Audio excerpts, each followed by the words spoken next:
ನಮಸ್ತೆ. ಸ್ಫೂರ್ತಿ ರಾಮಾಯಣ 2 ಅಯೋಧ್ಯಕಾಂಡ ಬರೆದಿರೋದು ಜಗದೀಶ ಶರ್ಮಾ ಸಂಪಾ ಅವರು.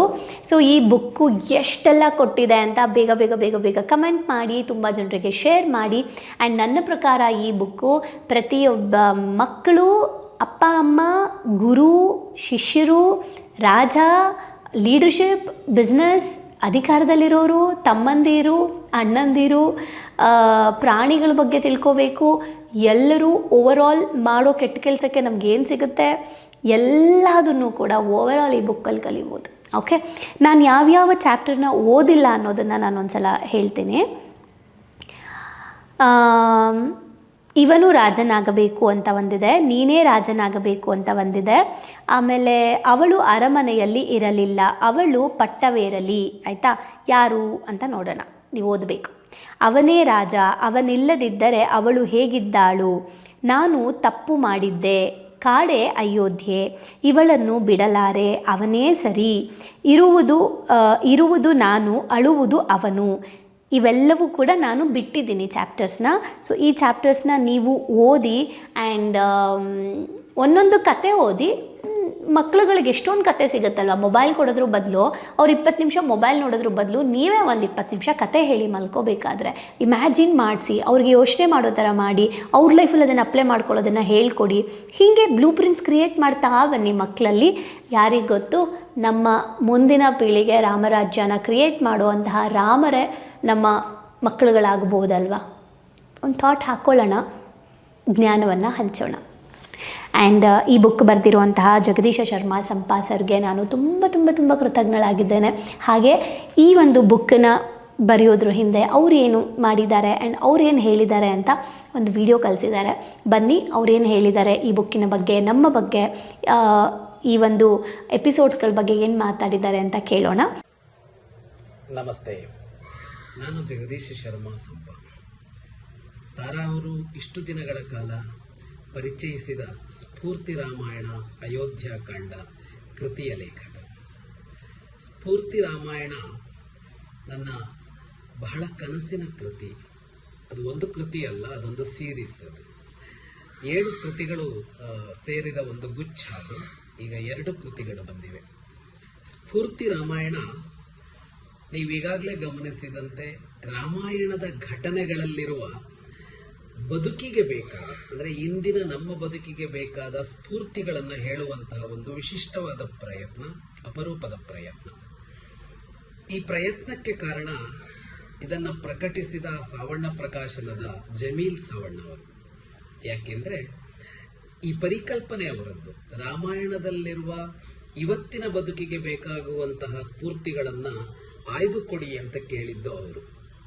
ಹಾಗಾಗಿ ನಾನು ಈ ಕೃತಿಗಾಗಿ ಒಂದು ಪ್ರಯತ್ನ ಪಟ್ಟೆ. ಆ ಹಿನ್ನೆಲೆಯಲ್ಲಿ ರಾಮಾಯಣವನ್ನು ನೋಡ್ತಾ ಹೋದೆ. ನಾನು ರಾಮಾಯಣವನ್ನು ಮೊದಲು ಬೇಕಷ್ಟು ಸಲ ಓದಿದ್ರು, ತಿಳಿದುಕೊಂಡಿದ್ರು. ಸ್ಫೂರ್ತಿ ಏನಿದೆ ಇವತ್ತಿನ ಬದುಕಿಗೆ, ಅದರ ನಿತ್ಯದ ಬದುಕಿಗೆ, ಬೆಳಗ್ಗೆ ಎದ್ದಾಗಿನಿಂದ ರಾತ್ರಿ ಮಲಗುವವರೆಗಿನ ನಮ್ಮ ಬದುಕಿದೆಯಲ್ಲ, ಅಷ್ಟು ಹೊತ್ತಿನಲ್ಲಿ ನಾವು ನಡೆಸುವಂತಹ ನಮ್ಮ ಬದುಕಿನ ಚಟುವಟಿಕೆಗಳ ಹಿನ್ನೆಲೆಯಲ್ಲಿ ರಾಮಾಯಣದ ಕೊಡುಗೆ ಏನಾದರೂ ಸಿಕ್ಕೀತಾ ನಮಗೆ? ನಮ್ಮ ದಿನದ ದಾರಿಯನ್ನು ಸರಿಪಡಿಸುವಂಥದ್ದು ರಾಮಾಯಣದಲ್ಲಿ ಸಿಕ್ಕೀತಾ ಅನ್ನುವ ದೃಷ್ಟಿಕೋನದಲ್ಲಿ ಹುಡುಕೋದಕ್ಕೆ ಹೊರಟಾಗ ನನಗೆ ಇವೆಲ್ಲ ಸಿಕ್ಕವು. ಇವೆಲ್ಲ ಅಂತ ಅಲ್ಲ, ಹುಡುಕಿದ್ರೆ ರಾಮಾಯಣದಲ್ಲಿ ಇನ್ನೆಷ್ಟೋ ಸಿಗತ್ತೆ. ಆದರೆ ಹುಡುಕೋದು ಅಂದರೆ ಏನು, ದಟ್ಟವಾಗಿ ಕಾಣ ಸಿಗತ್ತೆ ಅಲ್ಲಿ. ರಾಮಾಯಣದ ಪ್ರತಿ ಸಾಲು ಸ್ಫೂರ್ತಿ, ರಾಮಾಯಣದ ಪ್ರತಿ ಹೆಜ್ಜೆಯೂ ಸ್ಫೂರ್ತಿಯೇ. ಯಾಕೆಂದರೆ ರಾಮಾಯಣ ಹುಟ್ಟಿದ್ದೇ ಆ ಕಾರಣಕ್ಕೆ. ರಾಮಾಯಣದ ಹುಟ್ಟಿನ ಹಿನ್ನೆಲೆಯಲ್ಲೊಂದು ಮಾತು ಬರುತ್ತೆ. ವಾಲ್ಮೀಕಿಗಳು ಒಬ್ಬ ಅತ್ಯುತ್ಕೃಷ್ಟನಾದ ಮನುಷ್ಯ ಇದಾನ ಅಂತ ನಾರದರಿಗೆ ಪ್ರಶ್ನೆ ಕೇಳಿದಾಗ ರಾಮಾಯಣ ಹುಟ್ಟುಕೊಳ್ಳುತ್ತದೆ. ಅಂದರೆ ರಾಮಾಯಣ ಮನುಷ್ಯತ್ವದ ಹುಡುಕಾಟಕ್ಕೆ ಹೊರಟಿದೆ. ಒಬ್ಬ ಒಳ್ಳೆಯ ಮನುಷ್ಯ ಹೇಗಿರ್ತಾನೆ ಅಥವಾ ಒಬ್ಬ ಒಳ್ಳೆಯ ಮನುಷ್ಯ ಹೇಗಿರಬೇಕು ಅನ್ನೋದನ್ನು ಹೇಳೋದಕ್ಕೆ ಹೊರಟಿದೆ.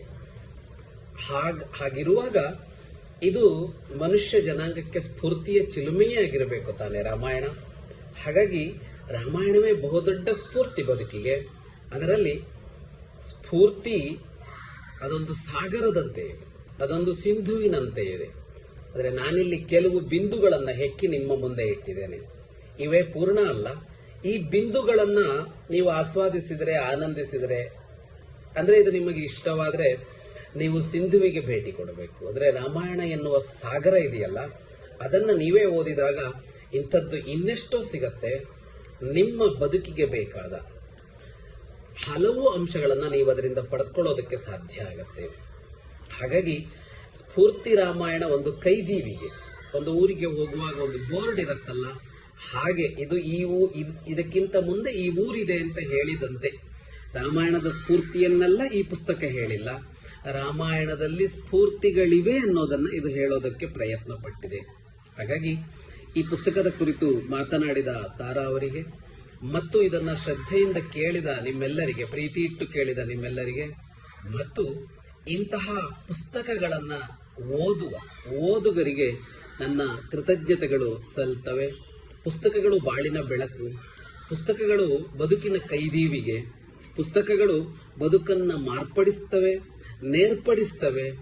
ಕಷ್ಟದಲ್ಲೋ, ನಷ್ಟದಲ್ಲೋ, ನೋವಿನಲ್ಲೋ, ನಲಿವಿನಲ್ಲಿ ಕೂಡ ಪುಸ್ತಕ ಒಬ್ಬ ಒಳ್ಳೆಯ ಗೆಳೆಯನಂತೆ ನಮ್ಮ ಬದುಕಿನ ಜೊತೆಗೇ ಇರುತ್ತೆ. ಏಳು ಬೀಳು ಎರಡರಲ್ಲೂ ಜೊತೆಗಿರುವ ಅದ್ಭುತವಾದ ಮಿತ್ರ ಅಂದರೆ, ಗೆಳೆಯ ಅಂದರೆ, ಹಿತೈಷಿ ಅಂದರೆ ಅದು ಪುಸ್ತಕ.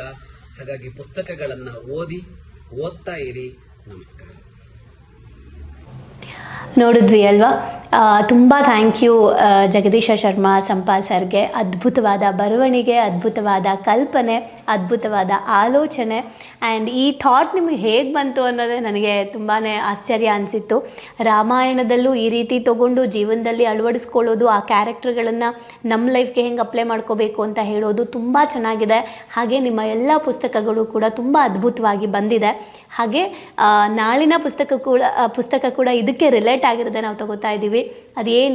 ಏನಿರುತ್ತೆ ಅನ್ನೋದನ್ನು ನಾಳೆ ನೋಡೋಣ. And thank you so much ಈ ಬುಕ್ಕನ್ನು ಓದೋಕ್ಕೆ ನಮಗೆ ಪರ್ಮಿಷನ್ ಕೊಟ್ಟಿದ್ದಕ್ಕೆ ನಿಮಗೆ, ಹಾಗೆ ಸಾವನ್ನ ಪಬ್ಲಿಕೇಶನ್ ಜಮೀಲ್ ಸರ್ಗೂ ಕೂಡ ತುಂಬ ಥ್ಯಾಂಕ್ ಯು. ಇಂಥ ಒಳ್ಳೊಳ್ಳೆ ಪುಸ್ತಕಗಳನ್ನು ನಿಮ್ಮ ಒಂದು ಪಬ್ಲಿಕೇಷನಲ್ಲಿ ಪ್ರಿಂಟ್ ಮಾಡಿ ಇದನ್ನು ಜನರಿಗೆ ತಲುಪಿಸ್ತಾ ಇರೋದಕ್ಕೆ, ಅದನ್ನು ಇನ್ನೊಂದು ರೀತಿಯಲ್ಲಿ ತಲುಪಿಸೋದಕ್ಕೆ ನನಗೂ ಕೂಡ ಈ ಬುಕ್ಕನ್ನು ಓದೋಕ್ಕೆ ನೀವು ಪರ್ಮಿಷನ್ ಕೊಟ್ಟಿದ್ದಕ್ಕೆ ತುಂಬ ಥ್ಯಾಂಕ್ ಯು.